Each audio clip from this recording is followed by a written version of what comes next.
order around a little bit. So we're going to start with question and answer with the superintendent like we always do. Dr. Menzel is actually in the air right now. He's traveling to the AASA, is that right, Karen? Meeting, which is the National Association of Superintendents. And so he obviously can't talk to us because he's on an airplane, but Dr. Karen Benson, our associate superintendent, is here, so she is going to do the Q&A. And then I'm going to do our executive board updates, and then we'll hear from, we'll learn about our governing board. And we're going to hear from Board President Julie Sanowski and Board Vice President Karen Werner. And what we're going to learn about our governing board is what it is, how it works, what board members do, what their role is, and how parents and community members can stay informed about what's going on in the governing board, and how you can engage with governing board members, right? So kind of best practices for how to communicate with them. And I have a list of questions. SPC did a meeting like this just over 2 years ago, and so a lot of the questions are from that meeting, and then some of them are based on me watching board meetings, so a little bit of are based on that.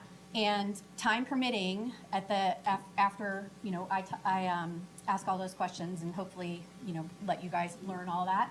Time permitting, we will take questions from the audience, but we're only going to take them on written down index cards because there's a lot of you here, and that'll help streamline the process. And then we'll end our meeting with announcements from SPC reps, which is one of the coolest things I think that SPC does. So we'll get to hear, and I know there's some reps who have announcements this month. We'll get to hear about successes that are happening in our SUSD schools. Okay, so you ready, Dr. Benson? There you are. Okay.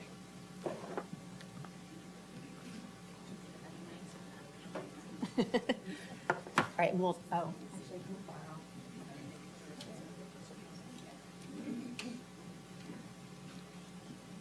okay, so, all right, this says data of SUSD achievement, AZ Merit 2020, ELA 50% passing, math 46% passing. National Center for Educational Stats reflects reading and math not proficient. The words achievement and learning not in mission statement goals. How will you address the above data, and don't say they're just two assessments? Appreciate the question and welcome. Happy to have you here. Dr. Menzel apologizes. He had originally planned his flight so he could be available through Teams or Zoom and be with you for the first 15 minutes, but the weather patterns that impacted us yesterday impacted his travel plans as well. So he's not just landed yet. So question about previous test results, connections to the strategic plan. We've done a handful of data presentations and actually just completed a robust set of data analysis because we're under review with the Cognia accreditation. Just submitted that. They come meet with us in April. So while definitely room for improvement, we can unpack that question and look at our data for a couple hours, and that might be fun. That's something I like to talk about. But I think it's a bigger story. We know there's an awful lot from 2019 to now that has happened. A lot of unfinished learning across schools across the country. Comparatively, peer district to peer district, Scottsdale continues to do pretty well. Most of you are aware of that. That's been reported out in the paper. In fact, at almost every grade level, peer district to peer district, we outperform on state standardized tests. That's not the only metric we want to be known for. We do want to be known for more than that. That's why we have key performance indicators and a lot more detail in them with specificity and growth measures and metrics we are intending to make. Beyond achievement that might be measured on test scores, there's about 20 KPIs reflected in attendance, reflected in student participation, all of that aggregately. So we are supporting and intentional to grow the whole child. That being said, I'm a teaching and learning person. I love to talk data and short and long-term goals, and so would be happy to have a longer time to share test results and talk more about them with parent council or other groups moving forward, large group parent council or those associated with our schools. Good question. Okay. The Surgeon General recently stated that 13 is too young for children to be on social media, and he even suggested that maybe 16 or 17 would be a more appropriate age. Are there district-wide plans to implement away for the day programs at middle schools? Another great question. I appreciate people posing that question. I think we're just beginning to understand the impact of social media on our kiddos. I have two sons, 8 years apart, and the difference between the two, when the iPhone hit at about when he was in middle school, incredible change in kiddos' behaviors, the number of students getting driver's license, the impact of mental health, how kiddos are reporting out. So we know it's an enormous issue. A couple of our middle schools have already phones free. I can't tell you how many exactly because there's been lots of conversation with it, and we may have moved the needle even since the last principal breakout meeting. We have another one again tomorrow. So it's a great question. It's on our radar. We're concerned about it too. Those that have gone phones free during the day report very good feedback from both kids and parents. It allows kids to be kids and not be worried about what's being posted throughout the day. And so appreciate the question. It is something we're looking at. There are new state Arizona technology standards in the works right now that we'll be adopting this spring, but regardless of what they look like, it's a really important question as we care about our kids. Thank you for posing that. Okay, do we have plans to fund our social workers as our ESSER funding expires or ends? Can we fund them with PTO or tax credit dollars? It's a great question, and I've got our Shannon CFO to help me out and back clean up here in just a second. But I'll take a first blush response to this. We know social workers, in conjunction with the last question, so important to the well-being of our students. Principals continue to share about their value across our school district. We have one more year's worth of ESSER dollars. We kind of got fortunate in Scottsdale a couple years ago. The first application to get social workers across our campuses, we only got 2. We submitted a next grant and got over a dozen more.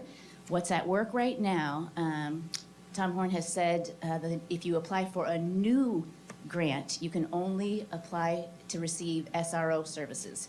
You cannot apply to get new social workers across schools. But if you already had social workers, originally they had said if you were in the first round, you could just apply to get your first 2. And we learned on Friday that that's up for debate. And so the Department of Ed is trying to clarify that right now. We're still in a holding pattern, but there's a chance we could apply to have all of ours continue to be funded in a grant-based situation. Beyond grants, we do have funding sources that we're looking at too through our IBN process, interest-based negotiations. We have a group that's meeting as classified staff, certified staff, and admin staff. Again, social workers has bubbled up as important in all 3 areas. We have a couple of funding sources that we're looking at. Our district results-based funds. Scottsdale, regardless of how you feel about test scores, we do pretty well, and we have received dollars for that that are very intentional, have been marked for mentorship programs, but also for some social workers. They're spread out in a variety of funds beyond the grant. So we're looking into it. We should have a definitive answer yet this week, hopefully by Friday, about where that grant has landed. If there's a possibility we can get them all in, we're applying for them all. But we are looking at additional dollars to secure as many as we can. We kind of have a plan A, plan B, plan C to ensure we get as much social worker support for our kiddos in the coming years. Shannon, did I? Yeah. So the other part of that question was, could we use tax credit dollars to be able to pay for a social worker? And the answer to that would be no, because tax credit dollars have to be used for extracurricular activities. A social worker would not qualify as an extracurricular activity. Like Dr. Benson said, we are looking to see if the state doesn't fund it through the grants that they've had in the past, what other funds could be utilized to be able to cover it, and then how many could we cover? Exactly. That's what captures. PTO funds. We're talking about PTO funds a little bit in that when we go down that road, it creates inequities between schools. So the schools that have PTOs that are very robust and can fundraise quite easily to be able to pay for them versus the schools that can't do that.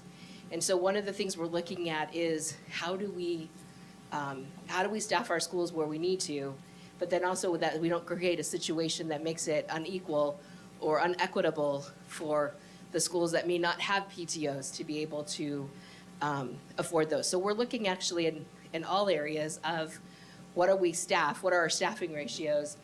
And then how do we try to steer away a little bit from PTO's funding positions, because it does create an equity issue for our various schools.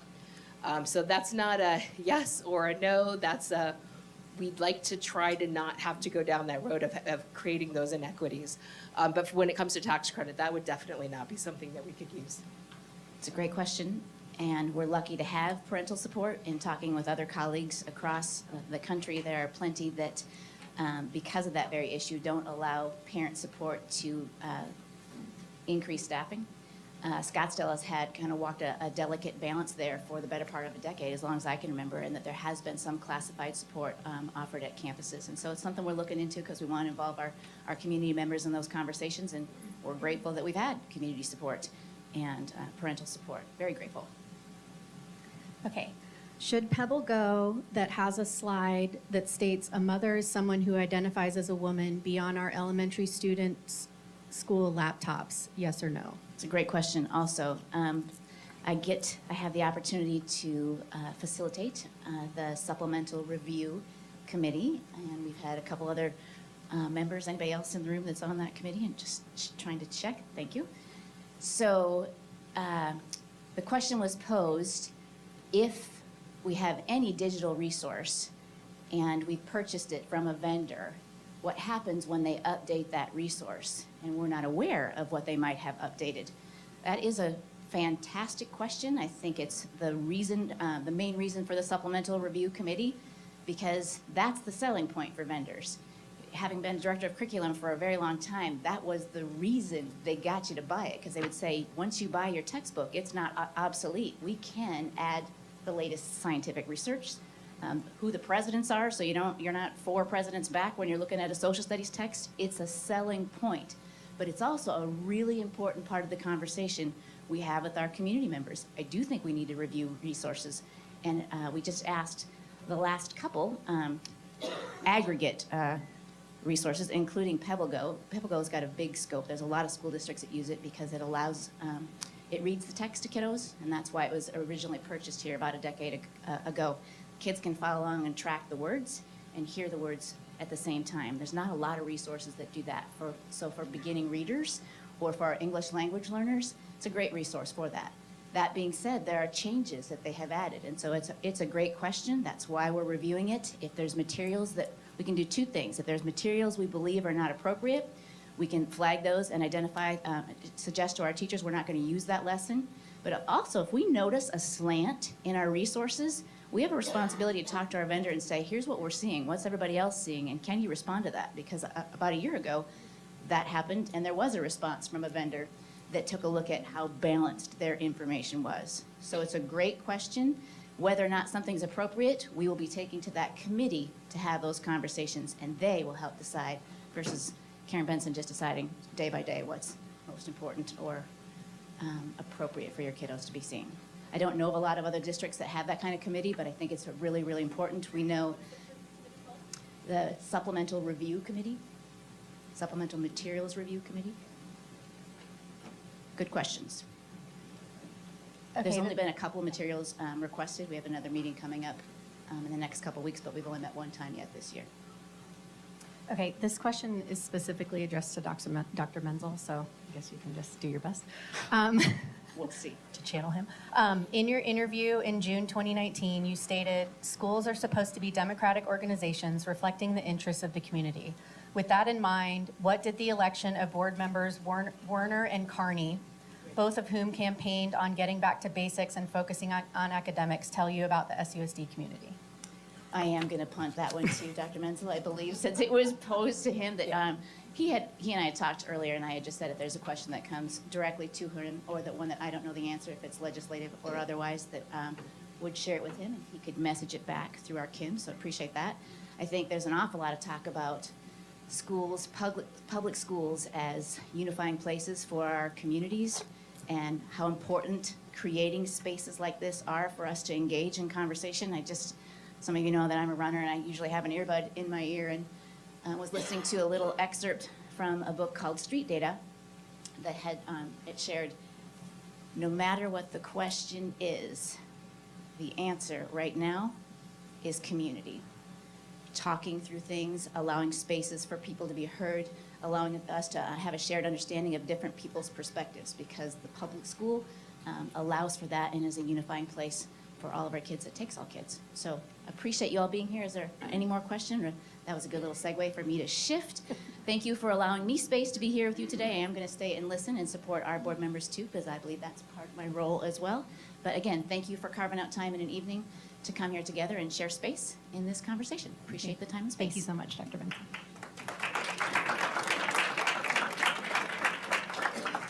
Okay, so I'm going to give our executive board updates pretty quick, and then we'll get to the main attraction. Okay, so here's our budget update. It is unchanged from December. We have not had anything going in or out. So upcoming events, our next general meeting will be right here. It'll be Wednesday, March 22nd in the morning at 9 a.m. to 10:30 a.m.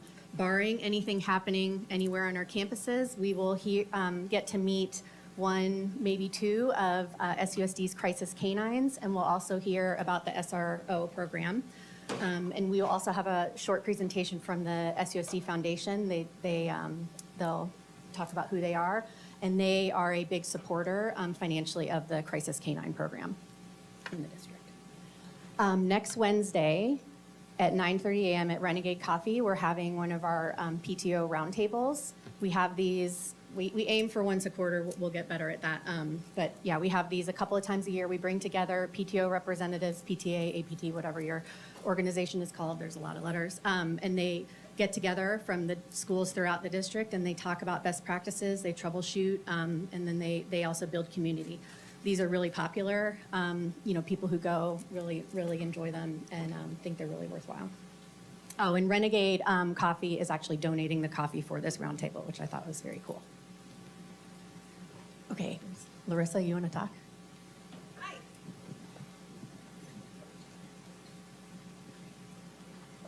Good evening. I'm Larissa Beckstead. I am one of the co-chairs for the Special Education Committee.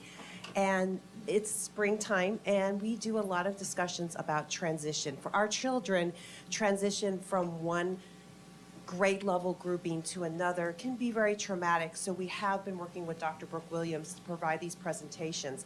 So our first one is on March 1st, and we're going to be doing it at Navajo, and it's about the transition to preschool to kindergarten. That may not seem like a big deal, but for our special ed kids, I remember when my kid did that preschool to kindergarten, it was a big deal. So having that heads up, that knowledge, especially because my kid was the first kid ever to go to school out of my children, it was nice to have someone kind of walk me through that. So that's what we'll be doing on March 1st. And then our other event, which I love this event. This helped me a lot more so than I realized I needed the support last year. My son graduated high school last year and now is in the SCORE program, which is a job transition program, as well as working on his restaurant hospitality management certificate through EVIT. And this transition fair gave me the courage to approach Scottsdale Community College, and I'm helping him work on his baking certificate. Because the people are there to walk you through all the supports that you need. There's day treatment programs, there's Seeds for Autism, which is an amazing art colony that they have, and they do a lot of art projects with people on the spectrum. In fact, if you go to their website, you'll find some amazing things to buy. Seeds for Autism, have to plug it, it's amazing. But this fair is just really helpful. So please, if you know anybody whose kids are transitioning out of high school special ed programs, please let them know here at the MDA, March 23rd, 4:30 to 6:30. I will be here. I will bring Bailey here so he can speak about his wonderful experiences. And please have anybody approach me and talk to Bailey and I. Thank you. Lisa?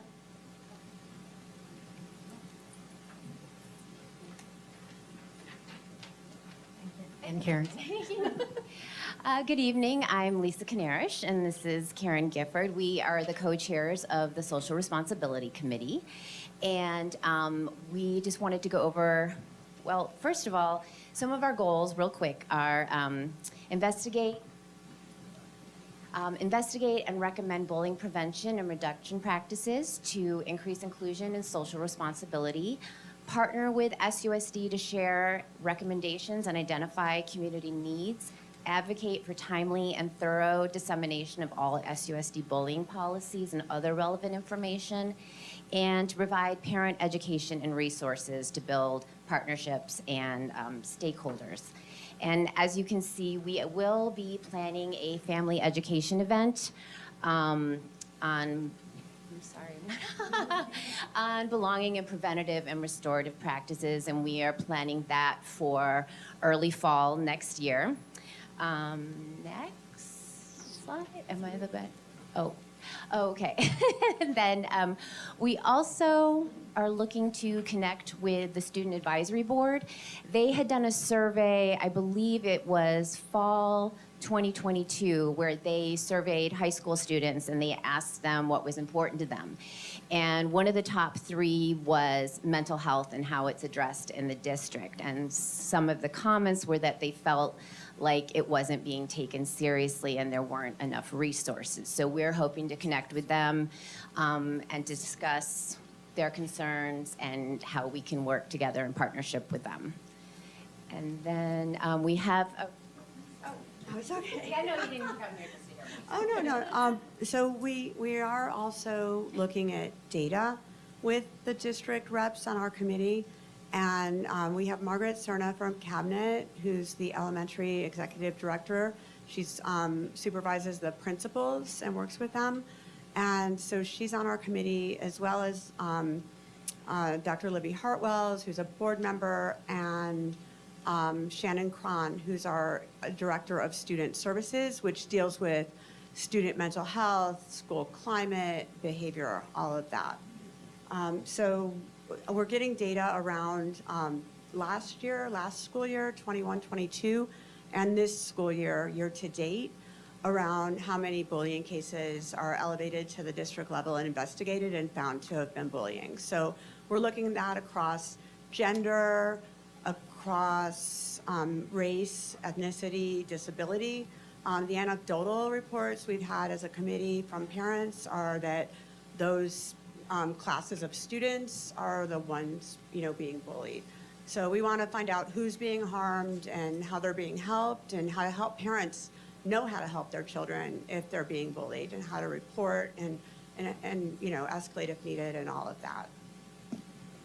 And I just wanted to add, one of the most important things is our why for this committee. And it's that studies show that bullying has an impact on a student's academic performance and their overall well-being. And I think everybody in this room can agree that those are 2 very important priorities for SUSD. And just on a final note, a child's need for social and emotional support doesn't go away just because we ignore it. So I feel like the work we are doing is very important. So thank you, everybody. Okay, so SPC has 2 more parent-led committees. They did not have an update for this month, but I'll just tell you who they are, because I didn't make slides for them because they didn't have an update. But one of them is the EDI committee, the Equity, Diversity, and Inclusion Committee, and then the other one is the Gifted Learning Committee, which is getting off the ground after a brief hiatus. Okay.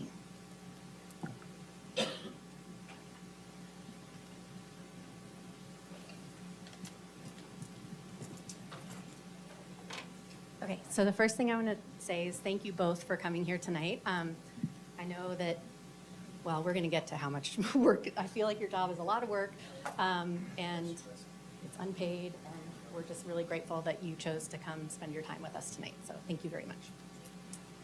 And just to remind you all, if you do have a question, please write it on an index card. We'll collect them, and time permitting, we'll take questions from the audience.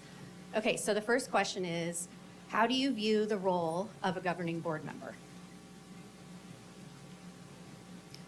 Can we back up for a second? I just would like to see Oh, yeah, sorry. who's in the room. I don't know how many of you, let's stand. I don't know how many of you actually have met both of us as governing board members, as members in our community here in Scottsdale. Give a little overview of who we are, and then we'll answer the questions. How's that? Okay, thanks, Kim. I am Julie Sanowski. I have been a career educator. I have worked at the elementary school level, middle school level, special education, gifted education, and I've been a parent of 2 children that have gone through our Scottsdale Public Schools, kindergarten through 12th grade. They both have graduated from college now. My youngest is 24 years old. It seems like yesterday I was sitting in your seats, although it was a different format. It wasn't so formal, so this is kind of weird to me. Where as a member of the parent council in our school district, I've served on our PTOs. I've served as the extracurricular booster secretary for boys basketball at Desert Mountain High School, the president of girls volleyball booster, all sorts of involvement in this district, and for a reason, because I care about our Scottsdale community. And I've always been involved, no matter what capacity, whether I've worked in this district or another district, I've always been involved in my local community.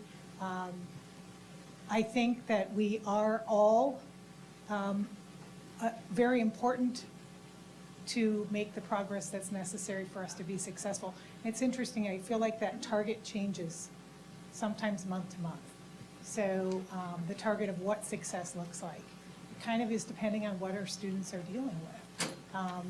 I feel like it's very important to mentor and support teachers and employees new into the profession of working in the public schools. Our kids depend on that consistency a lot. I think nothing is more disruptive to kids and their learning than change. And when whoever spoke, I think it was Larissa, talking about the transition from Panda to kindergarten, that's the same from 2nd grade to 3rd grade. It's the same from elementary school to middle school to high school, all of that. That's challenging on kids, but your role as parents and support systems for kids is so important. Let's just, like, show of hands, please, if you are a parent with a child preschool, elementary school. Okay, how about middle school? Yay, middle school folks. You guys are pulling your hair out every night, I bet. High school, how about high school? How about if you are a care provider for kids in our district? So you're awesome, good, yeah. Because we have kids that come from a variety of backgrounds. And some, if students have someone at home to support them, it's a good thing. It's, and part of the challenge is communicating with their teachers. So when we talk about governing board, I'll talk about that too, as far as how we work on better communication between what's happening in our homes, on our school campuses, and then in our community and overall in our district. So that's who I am. I'm glad to be here, and I'm glad you guys are all here. So thank you for the work that you do to care about our kids. Thank you. So my name is Karen Warner, and I am so impressed with how many people are here tonight, because you could be a lot of places, and you chose to come here to listen to us, and I'm really honored to be here. And I had 3 students go through the Scottsdale Unified School District, and my youngest just graduated last May. And like Julia, served on committees. I was on booster clubs and very involved with my children's school. And I had a lot of flexibility the last 10 years as a business owner, so I was very lucky to be able to spend that time with my kids and volunteer in our schools. Particularly, I have an athlete, and so there was a lot of things that happen around sports, and I'm very passionate about our kids being involved in something related to school. So we had a rule in our house that you had to participate in something related to school. So my daughter was a dancer, and she was on the pom team, and that was her engagement in the schools. And my middle son was an athlete, so he played a sport every season. And my youngest, who's actually on the autism spectrum, he had a really, really amazing experience in Scottsdale Unified. Because as somebody, if you've experienced a child with autism, there's a lot of struggles that they have to communicate and so on. And so to be able to watch him develop his interest that has forwarded him to where he is today. And I'll share, the transformation happened at Swarrow. And he actually took the sports medicine program there. And then he had a choice his second year there to either participate in track, not compete, just participate, or he could do the athletic trainer aid program.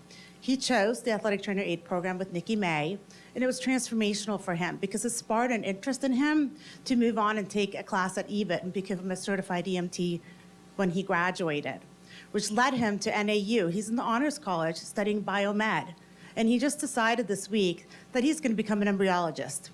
None of that would have happened if all of this didn't happen, and it happened in our public schools.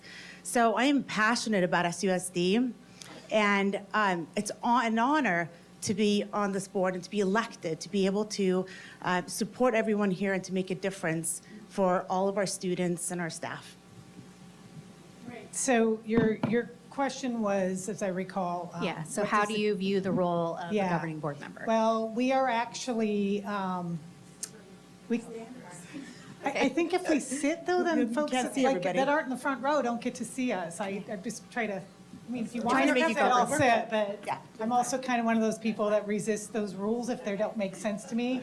So maybe that's why I'm on the governing board, you know, just saying that, because, well, let's do this, like have everyone sitting with someone, right? Let's see what you guys come up with what you think our roles are. The teacher part never goes away, sorry. I'm not trying to be condescending or anything, because I sometimes get told that. It's like, no, I think this should be participatory. You guys didn't come here to sit and get information, I don't think. I think you came here to have conversations, and that takes more than someone just talking at you.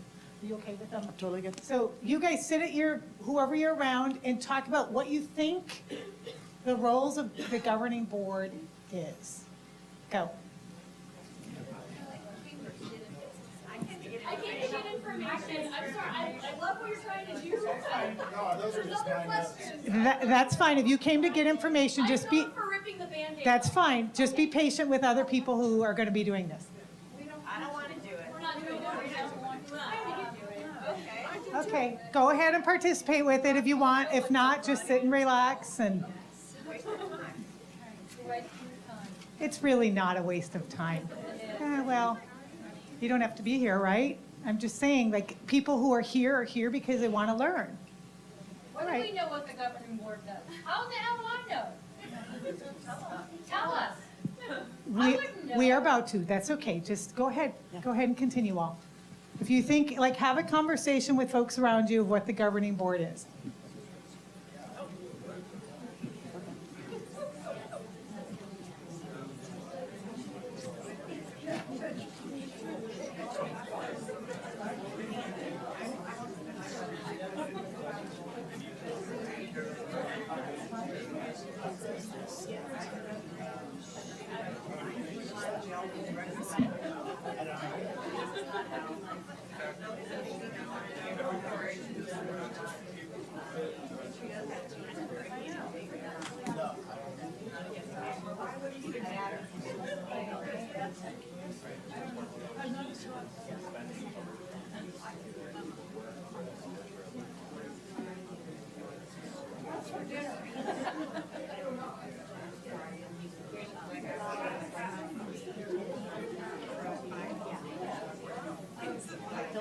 About 1 more minute.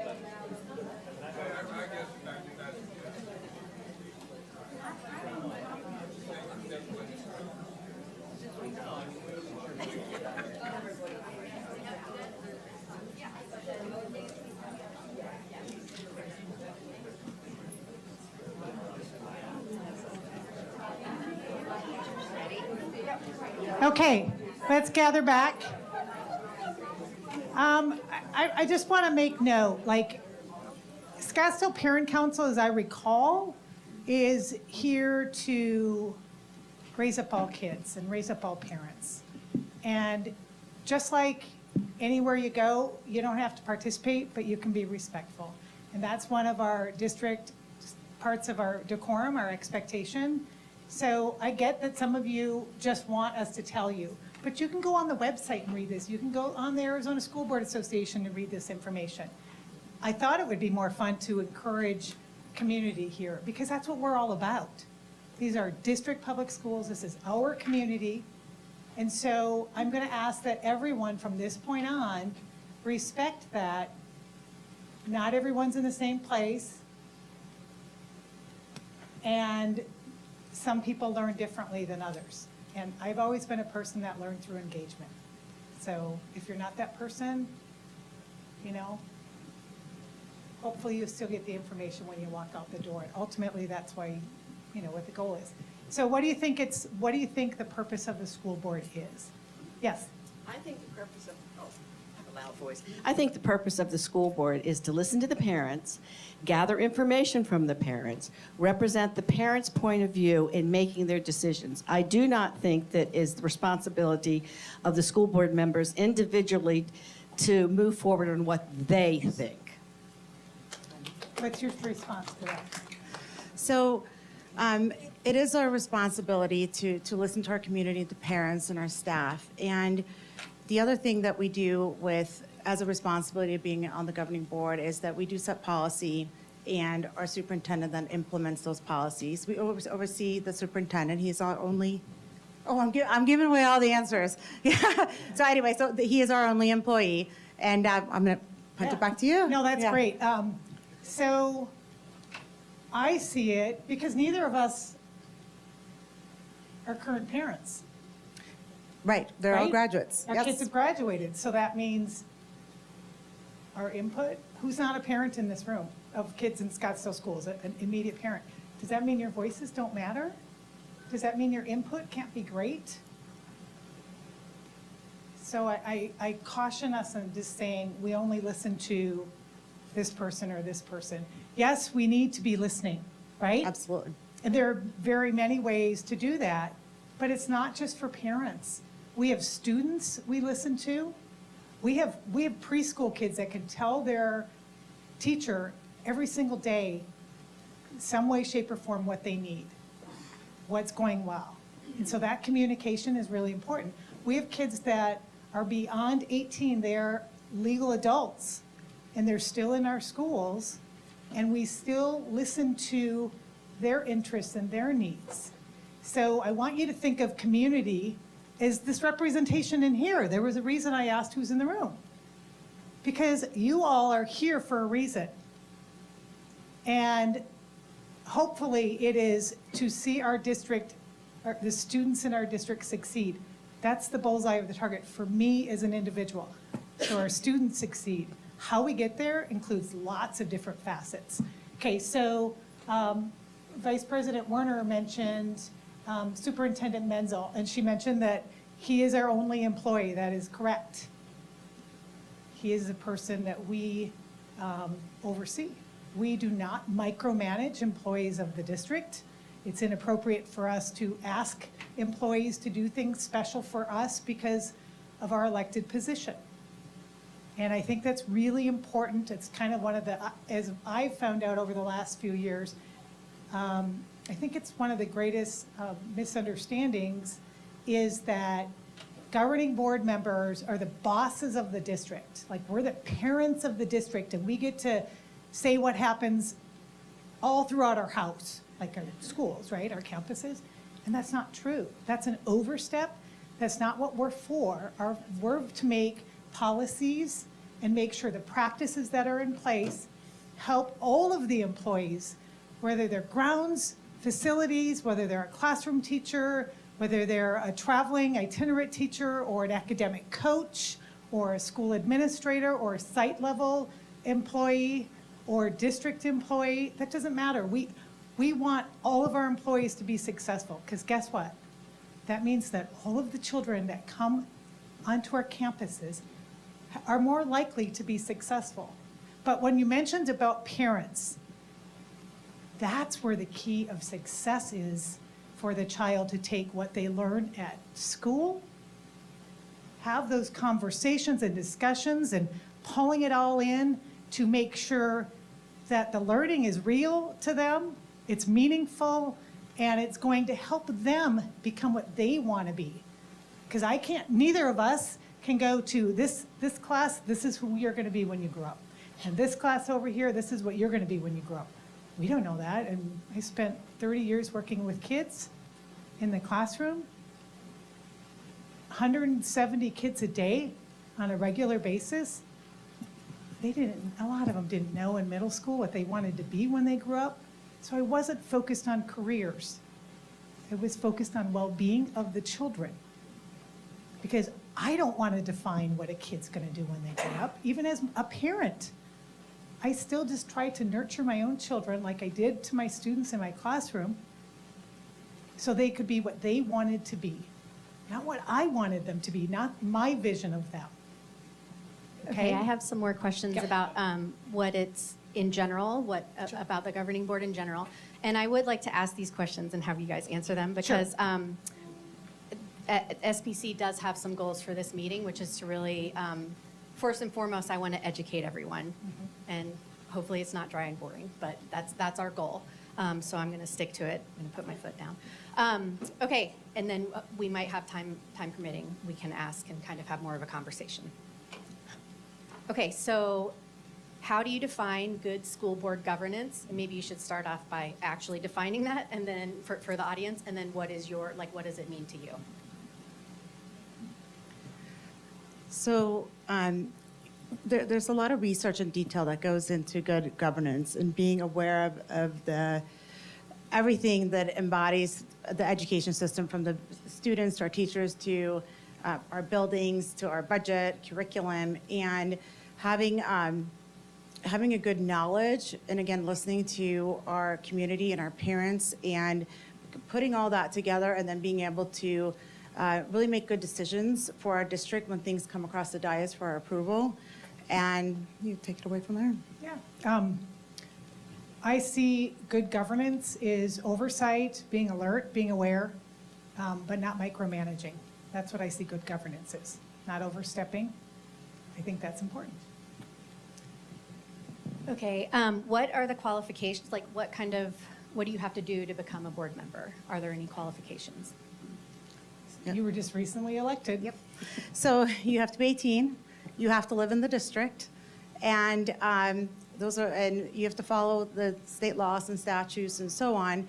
And in order to be elected, you have to campaign, and it is very demanding. It's intense. You collect signatures in our district. You have to collect 400, and you fundraise. You get marketing materials, and you just have to.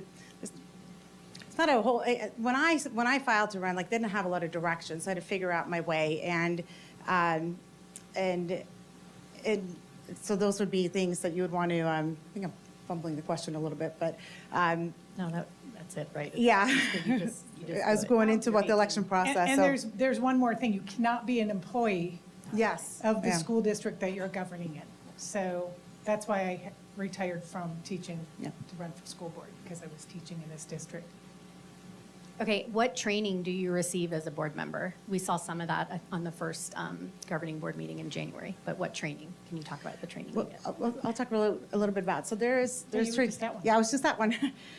So there's trainings through different organizations that you can go to, and I know that while I was a candidate, I would take different trainings to learn along the way.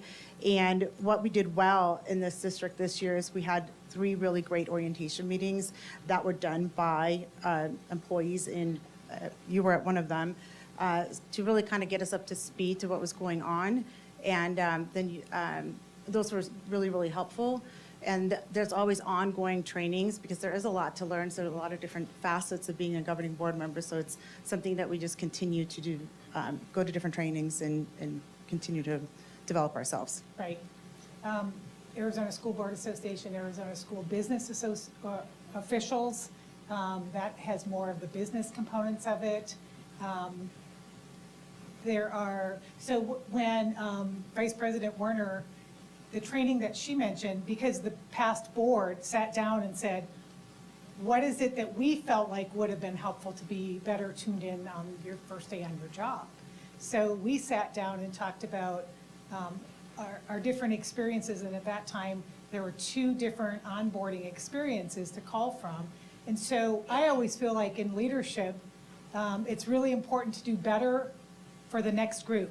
So looking at the training that you had, and I think it's become clear even since then, some things that for the next group coming in, what we can do to improve on. But you had 3, we sat here for like, I think an hour and a half and that was it. So it's a lot of learning by doing, a lot of asking questions and trying to find out whose roles you need to learn more from, like what employees do in the district when you have questions. Okay, so you're both elected officials. It's an unpaid position. How much time do you spend per week or month, whatever number you want to give, working on governing board business? Yeah. It is, for me, it's been a full-time job, and I knew that going into it, and I'd done a lot of research and talked to a lot of people ahead of time, and I wanted to give this my all. I want to make this a really good experience for our students and for our schools, and obviously, I want to have good experience myself. So this is a full-time job for me, and by the time you visit schools, you meet with principals, and meet with different cabinet members and organizations, and even people from the city. The school district expands to more than just the school district itself. We have legislators and city council and people that influence what happens in our district. So there's a lot of meetings, a lot of research, and I will say the best part so far is seeing those little kids on the tours. I mean, we have like the greatest schools, and those little faces are absolutely amazing, and all I see is possibility when I walk through those classrooms. Well said, thank you for saying that, because that's why we're here, right, is to make sure. So what's frustrating to me, I want to just like hit on this a little bit. What's frustrating to me is there are naysayers in our district and in our community that say things aren't going well, but it's not with my kid, it's not at my school, but it's not going well.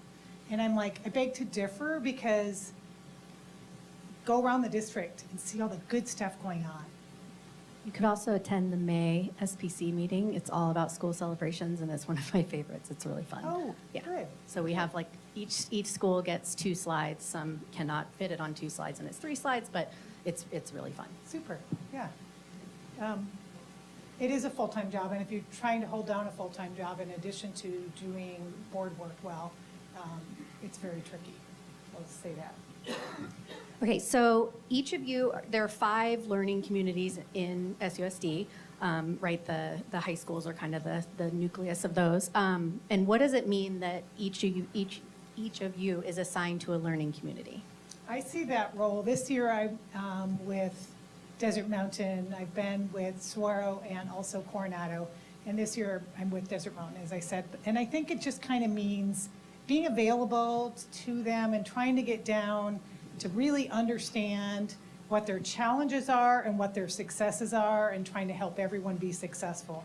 So just to be that go-to person, because all of the board members, first of all, there's something called open meeting law, so no more than 2 governing board members can be discussing board work at one time without there being posted for public notice and taking notes and minutes and all that kind of stuff. So if we have a conversation about something and then it comes to the board, we have to make darn sure that someone else hasn't been included on the board in that communication. And that also could be not just face-to-face, but it could be emails, chain emails, or drop communication. Like, I know when I talk to certain board members about certain issues, and I also know that I have no interest in violating open meeting laws, so that I'm not going to talk to someone else. Even if there have been times when I've been in meetings where I've had to get up and leave a meeting because there had been conversation with another board member and the superintendent, aside from someone else in the room where I was. So I just like, hey, wait a second, I got to get up and leave. So there's kind of a personal check and balance system with that. So we do represent all of the schools, but what's great, so my learning community is Coronado, which has really been amazing to get to know those principals and also hear what the needs are of that community. And being assigned to learning community, what as a new board member, gave me a real starting point of what I could get my arms around. And I've actually visited all the schools in my learning community, and I'm going to move on up north, and I look forward to my goal is to have visited all the schools by the end of the year.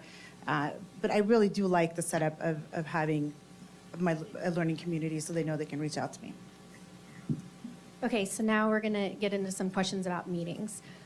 So, like if you go to the SUSD website in the governing board section of the SUSD website, you'll see that there's like a list of upcoming meetings. And it pretty much alternates between special meeting and regular meeting. So there was a meeting last week, that was a special meeting. And then there's, for example, a regular meeting coming up next week.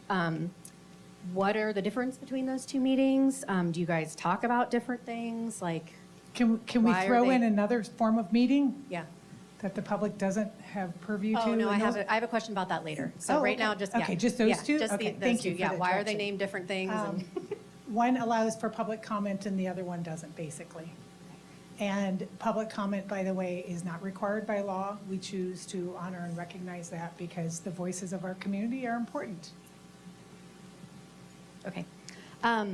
Okay, so now here's so what is the difference between a public meeting, like special meeting or regular meeting, versus a closed-door meeting? And sometimes that's on your webpage too, called an executive session. So what is that? So the executive session is we meet with legal counsel. It's a meeting that where we have discussions that would be seeking legal advice or personal issues. And it's also a meeting that we cannot disclose any of the information that's shared inside of that meeting. Right. Can you? We also, in executive session, refer to disciplinary actions potentially for employees. We also talk about, there are times when we're pulled into expulsion hearings, and those are done in executive session unless the parent wants to do it publicly. And then superintendent evaluation. Those are all done in executive So session. do you ever vote and make decisions You in do executive not, session? you cannot vote in executive session, you vote in public view, Even for like an expulsion? even for an expulsion, anything, yes. Okay. No decisions are made behind closed doors. Okay. Okay, so what are the rules that dictate how the meetings happen? So like as, you know, as someone in the audience, like you guys talk kind of weird, you don't talk like you're having a conversation. So what are those You do talk rules? weird. Yeah. We create an agenda, much of that is driven by law, policy, necessary work. We don't follow Robert's Rules of Order. It's kind of a quasi, there is a decorum of board members as well. And so like, I think one thing that's really hard to do is, first of all, the manner in which we sit is super awkward to have conversations. In this room, I often have to do this to see who's wanting to speak, because at the other boardroom, we have an electronic system where board members can click a button to request to speak, and their little icon pops up on a screen. And so it's not a real conducive physical environment to having a business meeting, because that's really what we're doing. We're making business decisions for the district. So, does that help? Yeah. Okay, good. Okay, so you mentioned the agenda, and I have a few questions about the meeting agendas. So that's something that I'm guessing you have to post it, right? Because it shows up online about 24 hours before Yep. meeting. So why is the agenda important? Like, what is its purpose? I believe the agenda is important because it helps keep us moving, it keeps us on track. Can you talk about things not on the agenda? No, you cannot talk about things not on the agenda. Yeah. If it's not on the agenda, we can't talk about it. And sometimes legal counsel, I mean, one of the reasons we have legal counsel at other meetings is to make sure we are not discussing things that are not on our agenda, so that we can stay focused. Because sometimes our conversations, we go, oh yeah, wait a second. And then there's a whole nother topic that we could be bringing into our decision-making, but we can't do that. So sometimes legal counsel goes, yeah, you can't talk about that here. Put it on another agenda. And board members can request what goes on the agenda. Employees can make requests. From our work out in the community, sometimes that gives us ideas on things to put on the agenda as well. Yeah, that was my question, is or my follow-up question, how are agenda items determined?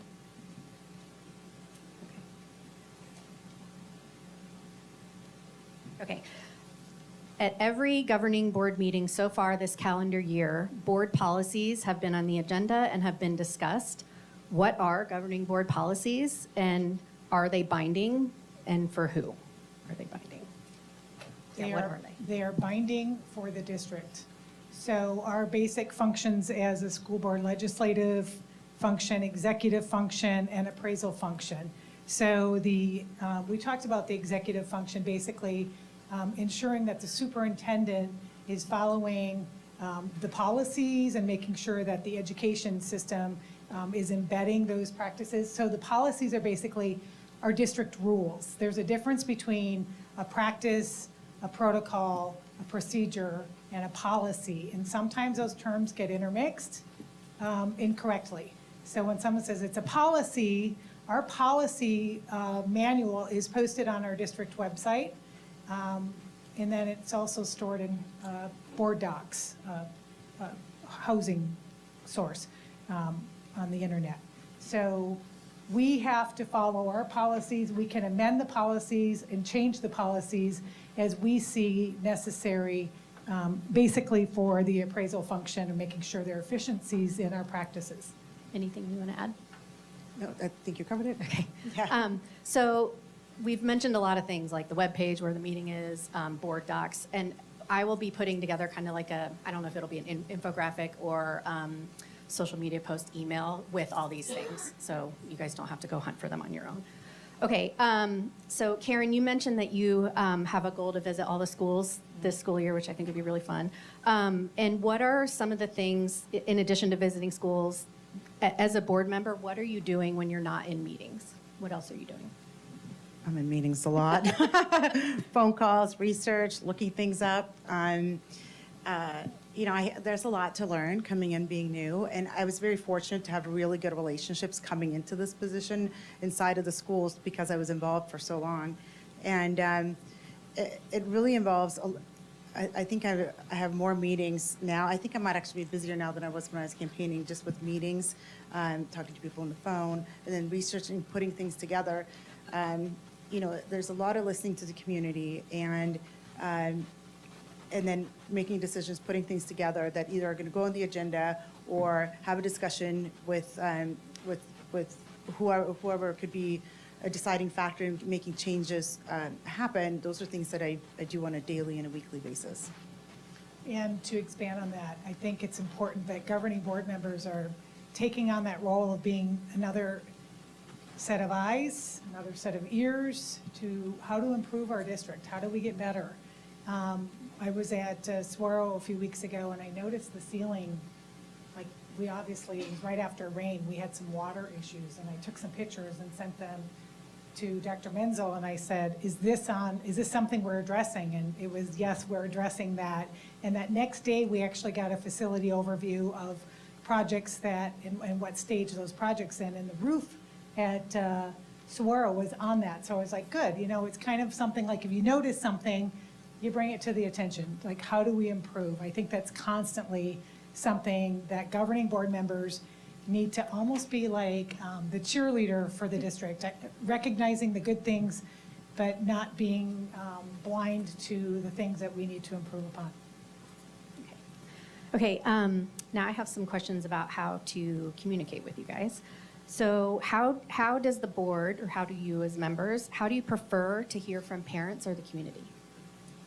So you can email anytime, and all our emails are on the website. And I have an open door policy. I will meet with anyone, and I actually value that. And sometimes we're a big community, so there's a lot of different views and opinions. And I'm always willing to learn when somebody has a different opinion than I do, because I believe that when we come together and we talk, we can find common ground and work on things together. So I love hearing from teachers, staff, parents, community members, and just really welcome the communication. Tying, how do you want to be communicated with? Being out on the campuses and in the community is a great way for when people see us to come give us their ideas. How many of you, just for a show of hands, have sent an email to the current governing board? That works. Now, in the past, I used to respond to every single one, but I'm going to be super honest here. I felt like it didn't matter what I said, there was continued criticism by some. And I'm not in this to be popular or concerned about someone's opinions of me. I'm here to really get work done and to make sure our kids have the best education system they have in place. So I'm approachable, I meet with people, I have been part of this community for a very long time, so if someone sees me, they know I'm open to meeting with them, or, you know, whether it's on a school campus or out in the community. So you both mentioned email. Are you required, I'm sure you get a lot of emails, but are you required to read them all? Like, is there a policy for that? No policies. I think it's a great practice too. I read every single email that comes my way, whether I like the words that I'm reading or not. And that is the truth of the matter. Some I think are really hard to read for me because I've been invested in public education all my life. It's all I know. So I think another role we play as governing board members is to help people better understand where we are, where we're going, what our struggles are. Anyone wants to bring improvements and ideas for improvements or anything, that's what we're all about. We don't get better by complaining. We don't get better that way. We get better by being innovative, being creative, coming up together with ideas. And what works on one campus may not work on another campus, or even from teacher to teacher, grade level to grade level. Okay, I'm going to ask a question about public comment now. So you guys, you mentioned that you're not required to have public comment by law, and it's available at the regular meetings, which happen towards the later half of the month. So how can parents or community members use public comment? So they'd come to the meeting, and when you come in, there's the iPads now where you sign up to speak, and typically you have 2 minutes unless there's changes to that. And you can come in and speak on any topic that you would like, and you'll have 2 minutes to address the board. And I encourage people to do that. We do want to hear from the community. So it's simple. You just show up and sign up. Okay. So attending meetings in person can be hard for some parents, right? Scheduling is crazy. So I want to ask about other avenues of communication. We touched a little bit on email, and I also want to ask, well, that'll be my follow-up, about social media. So email, you mentioned you can email the governing board. All of your individual email addresses are available on the website. Is that, like, Correct. should you email, as parents, if you have a concern, should we talk to, just to reach out to one board member? Should we email all of you? What do you recommend? It depends. I do think it depends. If it's something personal about your specific child, and I would suggest you go to your board representative. Yep. And I think that's one of the reasons why we have the structure in place. If it's an overarching issue in our district, sometimes I think it's just best to include all governing board members. Don't always expect a reply back, because a governing board member cannot do a reply all when other board members have been included in that, because that again is violation of open meeting law. Okay, so the other thing I mentioned, right, so some people, it's hard to come in person, or maybe they are nervous about speaking into a microphone, like is required for public comment in board meetings. And another avenue that people use to communicate today is social media. And so I wanted to know what your thoughts are about people, using social media to express things about the district that they might want the governing board to address. So what does the board do if you learn about an issue from social media? So I am very rarely on social media anymore. I do my little post and try to, and don't really go back on it. And so I typically, I personally don't respond to direct messages as of yet. But I think that if we see something that is alarming or concerning, then we could either approach, look into it if there's something that is alarming. But other than that, and then I guess we'd let the Superintendent Menzel know if there's something that was alarming that we see. Unfortunately, because of the atmosphere on social media, I left social media. And I say unfortunately because it was a great way for me to have connections.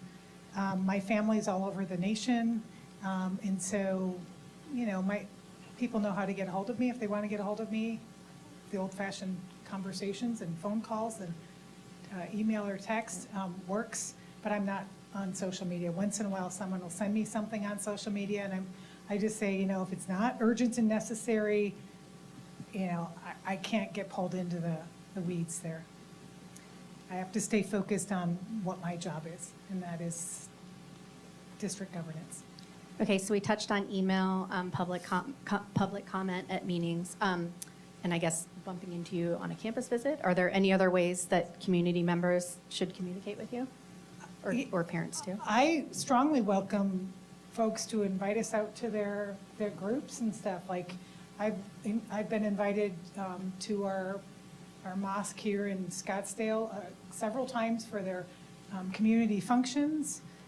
I've been involved with different other places of worship in small group questions. People want to know what's going on in the schools, whether they have kids here or not. I meet with other civic organizations out in our community. I'm happy to answer questions for anyone. So I think those invitations are nice too. I agree. Okay, so what do you take away from stakeholder comments, whether they're given during public comment at a meeting, in writing? Are they persuasive? I know they can vary in terms of tone, but what do you take away from? I look for, when I read through messages, I look for what the issue is, and if there are any suggestions for solutions. To me, that's number one. If there are not suggestions to solutions, then I have to rely on my own experiences to try to figure out what some potential solutions or feedback could be to help the individual communicating. Sometimes I just will ask, you know, can we meet so I can gain better clarification on what the issue is? So, you know, if it's about just being angry, it's not going to help me to meet with them, maybe not, but maybe they might not see me as, you know, someone who's an evil person, because sometimes I think people have preconceived notions on who you are as an individual without having ever met you. So sitting down face to face across from someone, I think is really helpful to put that human element back in what we're doing. Yeah, absolutely. I always welcome sitting down with someone and hearing them out. And I do look, when I read the emails, I look for, is there an issue? Is there something that we need help with? What department would be good? And try to, if they don't have a solution, what would be a solution and can I help? And like Julie as well, I mean, sometimes I just will pick up the phone and call. And sometimes it's just easier to have a verbal conversation or a face-to-face conversation than going back and forth in email. Does the more you hear from the public frame your opinion on an issue? Like, does it help to keep emailing, or? For me, no.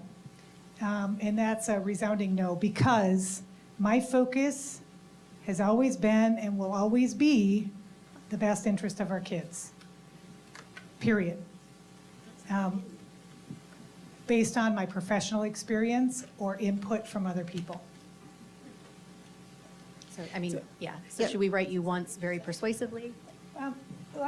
For me, communicate, yes, just, excuse me, communicate, yes, but just to make sure that, that I'm aware of a potential issue, because sometimes we're not aware of it. If it's not going on, that it's visible, we don't know. Maybe it's something going on in your child's classroom and on their campus, and we're not privy to a lot of personal information of employees or students. That's not our role. So if there are bigger issue things, you know, we all use our expertise, right? Our experiences to respond to situations. Can we learn more? Absolutely.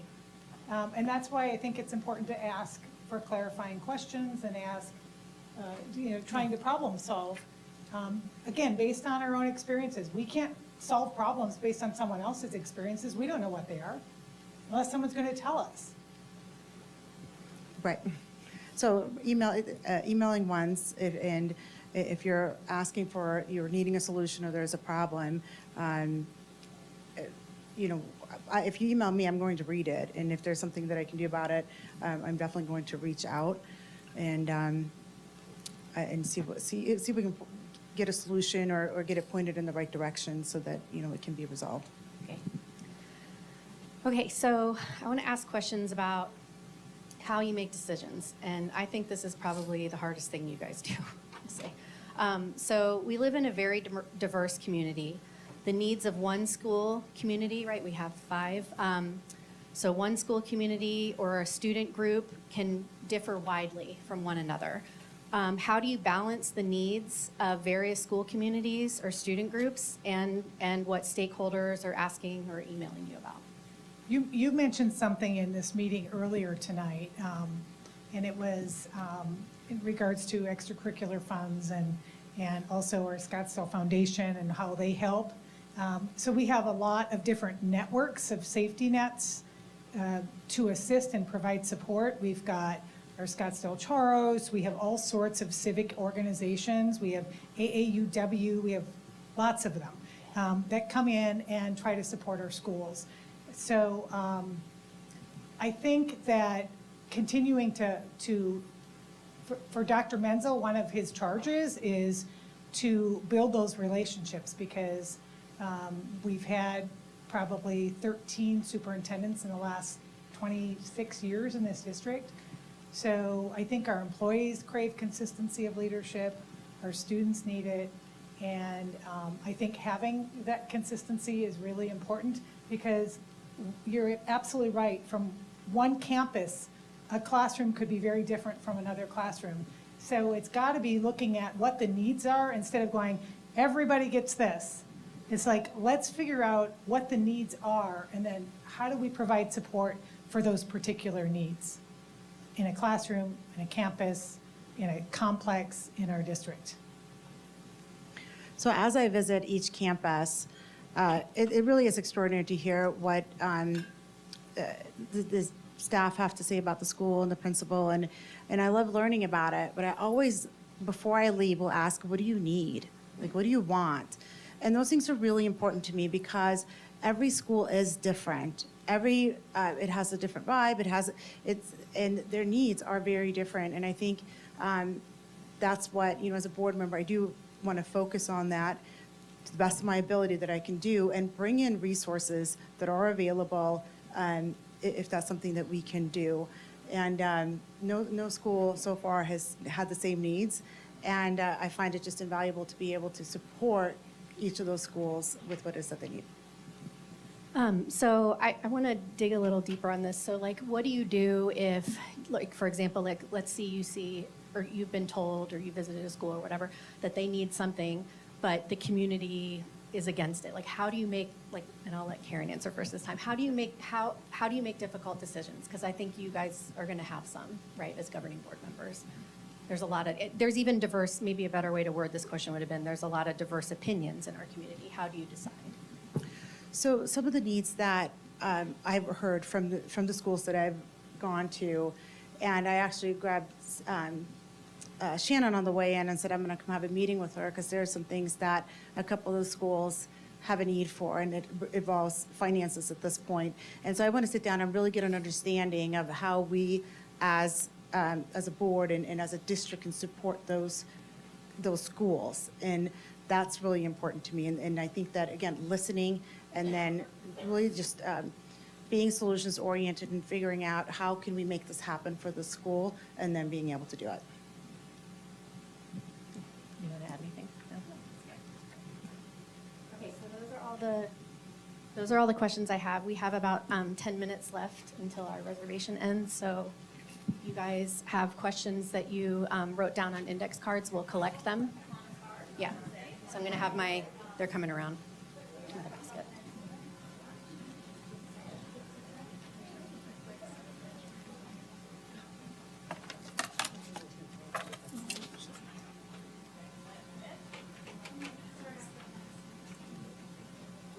Here's a couple layers. And then the second one.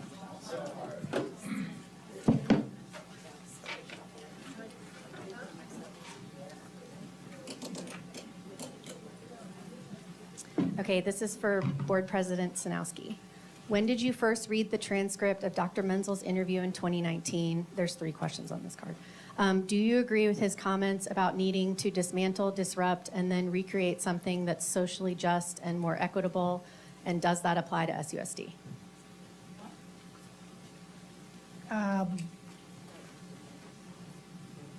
Can I see the question? Because it's multiple questions. When did you read the interview? I first read the interview recently, when it was, became an issue in this district. Do I agree with his comments? I think that the comments, after reading the interview, were taken out of context. You don't have to agree with me. It's my opinion, right? Yep. Does it apply to SUSD? Again, I think it's taken out of context.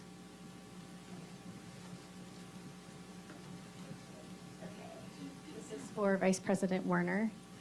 As a member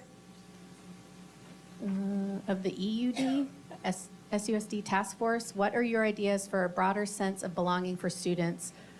What do you say to the adults targeting our LGBTQ students and employees? I believe that all of our students are important and that they should absolutely feel seen and heard. And I'm not one for dividing people into any groups or labels.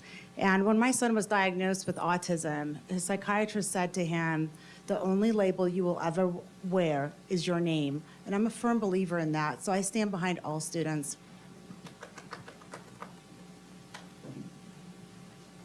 Okay, this is also for you, Vice President Werner. Okay, do you support our superintendent? If yes, what impresses you the most? If no, what specifically do you take issue with? The current controversy is from 2019 and not new.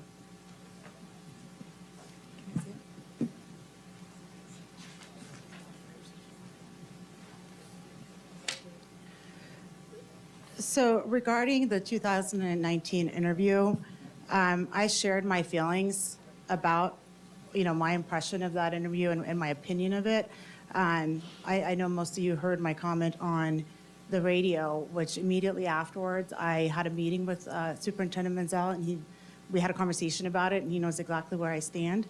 And, we have a good working relationship, and I think that even though people have different opinions, we have to be able to come together and have a good working relationship for our students and our staff.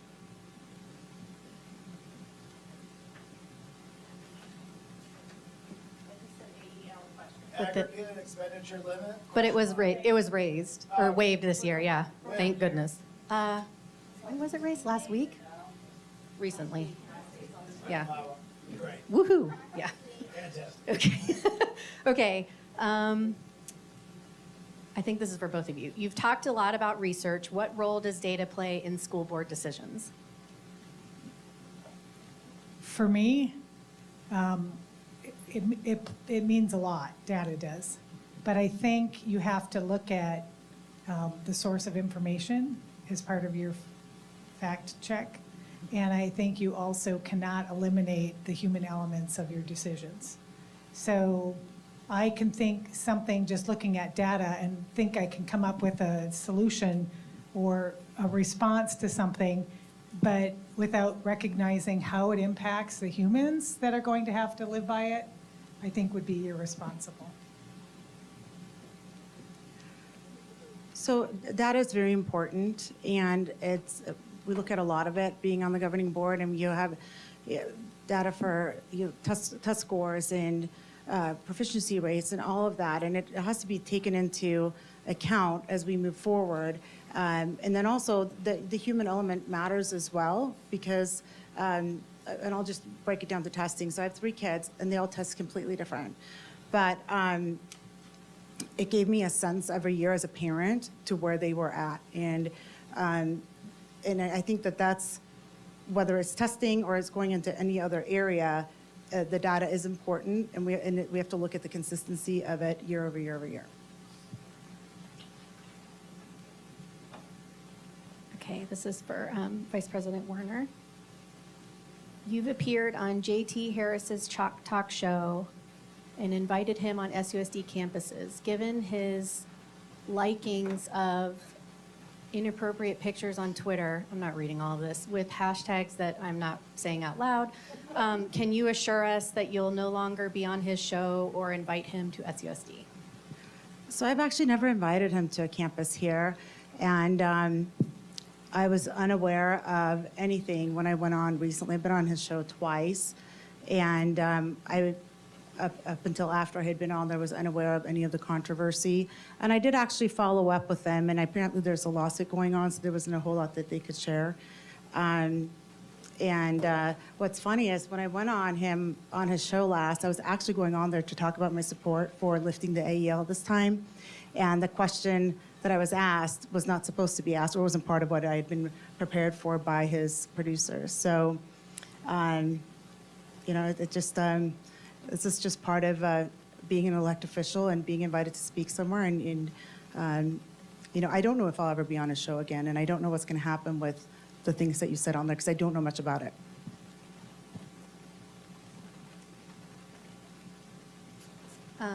Also for you, Vice President Warner.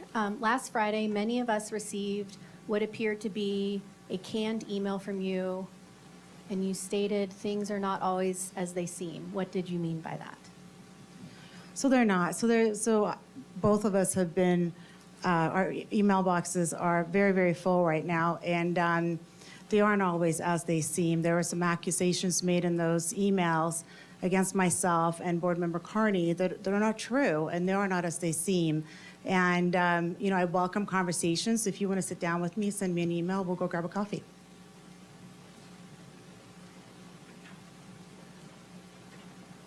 Oh, good. Okay. I was going to say one more question after this one, and that's what's in the basket. So, okay.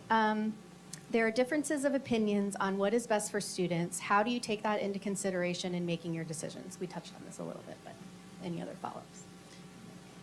I'd like to follow up on that for sure. I think whoever's working with the students and the parent input and recognizing what their own children's needs are paramount in making any decisions.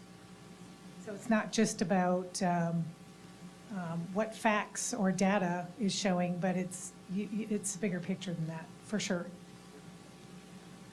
What was the question? How do you, there are differences of opinions on what is best for students. How do you take that into consideration when deciding? Okay, I like this one a lot. It's for both of you. So what has been the biggest surprise? What's the greatest thing about being on the board? And then there's one more part to it. Absolute best part so far. I'm only, what am I, 5-6 weeks into this? The best part has been our students and our staff that I've gotten to meet and really just been welcomed onto campuses, and it is the most fantastic feeling, and to really learn about the school, and just really makes this an honor. Is there a surprise for you? Surprise. Yeah, I was not expecting to have I was expecting a smoother start than it's been.